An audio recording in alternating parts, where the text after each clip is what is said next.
what's important about toe fixation beside upper body? Because I mentioned about it before. And again, when our elbows locked, when the shoulders settle, let's talk about posture. And it's better to show you a side view. So ideally to keep control on your pelvis. For overhead fixation, it's not great when you let your pelvis go too far back. That's basically mean that it's over tension on your low back and no tension at all in your abdominals. But it's nice to balance your upper body, and that's why just apply your abdominals a little bit and not let your pelvis go so far backward. And of course that's individual anatomy, and not everyone has such a wide open shoulders and that type of the posture, but at least we should work on it. And when it's overhead fixation, we should try to control our pelvis and ideally keep it under the shoulders, not too far back. And I will show you a few repetitions.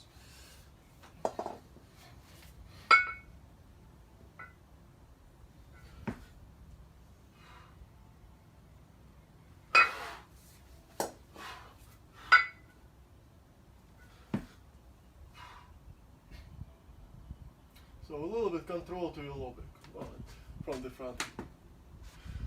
Well, also position of your arms. Of course, the space between your wrist should be less than between your shoulders. Right? We don't want to have overhead fixation this way. Yeah, it's a little bit narrow. Position of the bells. You don't want to keep bells right above your head, as well as you don't want to have them outside. So from the front view, your forearm should be right on the middle of the body of the bell. So you basically kind of pull thumbs a little bit backward and elbows forward. This actually helps for your lockout as well.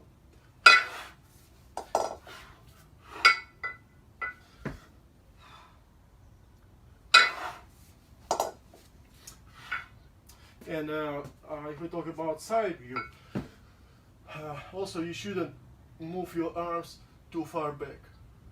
So ideally, your arms located, well, on the space between your ears and your face. I can say in front of your temple. And your arms shouldn't be farther than your ears.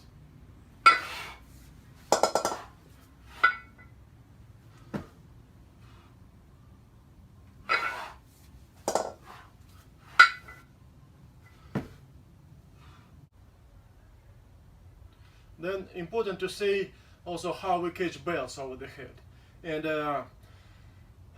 especially if flexibility of upper body is good, sometimes athletes push the bells way too far back right away, and that's actually giving them hard time to stabilize and balance bells over the head. So I recommend to catch the bells a little bit ahead when you catch them on the second dip, and then when you go to the final fixation, well, you stabilize and move them a bit further back. And actually a good drill for that is, well, if you have problems with that, then try to take a look on the bells when you catch them over the head. Then fixation. I will show you a few repetitions.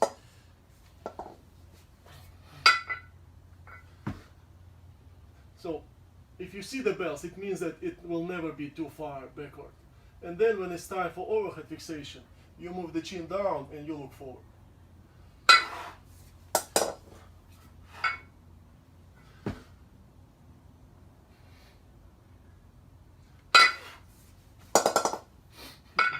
Front view.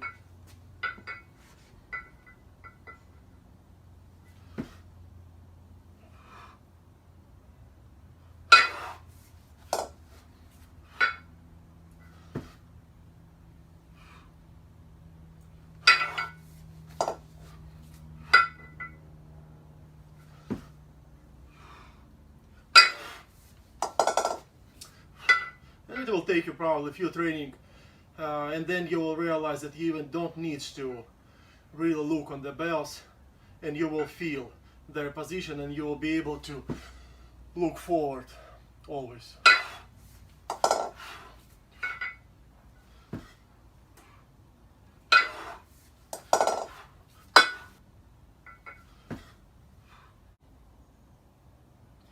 was a jerk portion of the long cycle, and you can see that beside the technical part of this movement, there is also a flexibility part, and it's quite challenging to perform all these technical phases flexibility wise, to keep your shoulders settled down and elbows locked and arms close to each other same time, and stay on your heels and keep pelvis under the shoulders at the same time.